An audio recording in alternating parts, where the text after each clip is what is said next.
Bien, el potencial eléctrico que genera una carga Q a una distancia R en un punto P del espacio es el trabajo por unidad de carga efectuado para traer una partícula desde muy lejos hasta una posición P.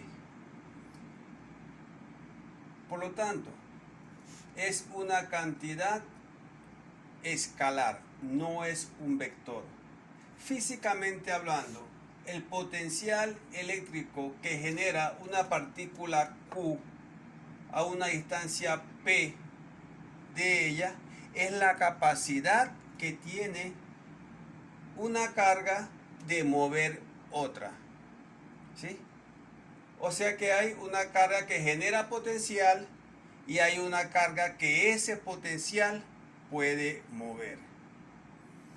Bien, entonces el potencial eléctrico generado por una carga Q a una distancia R de ella se da por esta ecuación que está aquí, en donde K es la constante eléctrica que ya conocemos, cuánto es su valor en el aire o en el vacío, Q, que es la carga eléctrica, aquí la Q sí lleva su signo, y R es la distancia de la carga al punto de ella en la cual queremos calcular el potencial que ella genera.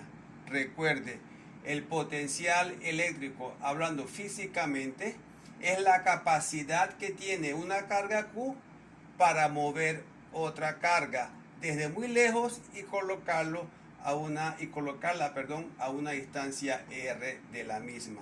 Es parecido a lo que es la energía potencial eléctrica entre dos cargas.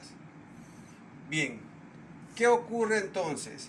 Si yo tengo más de una carga, tengo una, dos, tres cargas, yo puedo calcular el potencial eléctrico generado por esas tres cargas, 4 o 5, las que sean, en un punto P cualquiera del espacio. ¿Sí? Vamos a llamar a este punto P'. Entonces, para calcular el potencial eléctrico de una carga, de una configuración de carga en un punto P, yo calculo el potencial que cada uno de ellas me genera. El potencial de la carga 1 en P, la carga 2 en P, la carga 3 en P, utilizando la fórmula que está aquí. Sumo algebraicamente y obtengo el potencial en el punto P'. Si quiero también buscar el potencial generado por una configuración de carga en otro punto P2', por ejemplo, buscaría también usando la misma fórmula, solo que me va a cambiar la distancia de Q3 a P2', de Q1 a P2', de Q2 a P2'. Usando la fórmula que está acá, calculamos el potencial en P2' y entonces yo tengo dos potenciales. Normalmente un potencial va a ser mayor que el otro, o sea que va a haber una diferencia potencial. Una diferencia potencial entre dos puntos debido a una configuración de cargas es la magnitud o el valor absoluto que haya entre la resta de esos dos potenciales. ¿Sí? Bien, conociendo entonces la diferencia potencial que existe entre dos puntos, noten que entonces se genera un campo eléctrico entre esos dos puntos. Importante lo que les voy a decir. El campo eléctrico lleva un sentido que va del potencial mayor hacia el potencial menor. O sea que en el caso que está aquí el potencial de P' es mayor que el potencial de P2'. ¿Sí?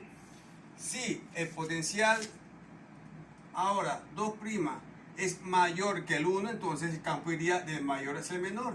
Aquí sería potencial de P2' mayor que potencial de P1'. ¿Sí? Eso es muy importante, que el campo que se genera en una diferencia potencial siempre va del potencial mayor hacia el potencial menor. Bien, esta ecuación que está aquí es para calcular el potencial total en un punto P cualquiera, es la suma de todos los potenciales. Esta que está aquí ya vimos que es para calcular la diferencia potencial entre dos puntos. Esta que está aquí me relaciona la diferencia potencial entre dos puntos, la distancia que hay entre esos dos puntos y la magnitud del campo generado entre esos dos puntos. Y esta ecuación que está aquí me dice que la diferencia potencial entre dos puntos es igual al trabajo para mover una carga Q del punto A al punto B. Repito, la diferencia potencial entre dos puntos A y B, punto A y B, es igual al trabajo para mover una carga de A hasta B, la carga Q0 que se va a mover de A hasta B. Bien, por energía sabemos que trabajo es igual al cambio de la energía cinética que sufre una partícula. Recuerde que esta partícula la estamos viendo el campo que se genera entre esos dos puntos o en esa diferencia potencial. La partícula que se mueve es la carga Q, esta que está aquí. Y esta ecuación también se puede escribir como la que está aquí.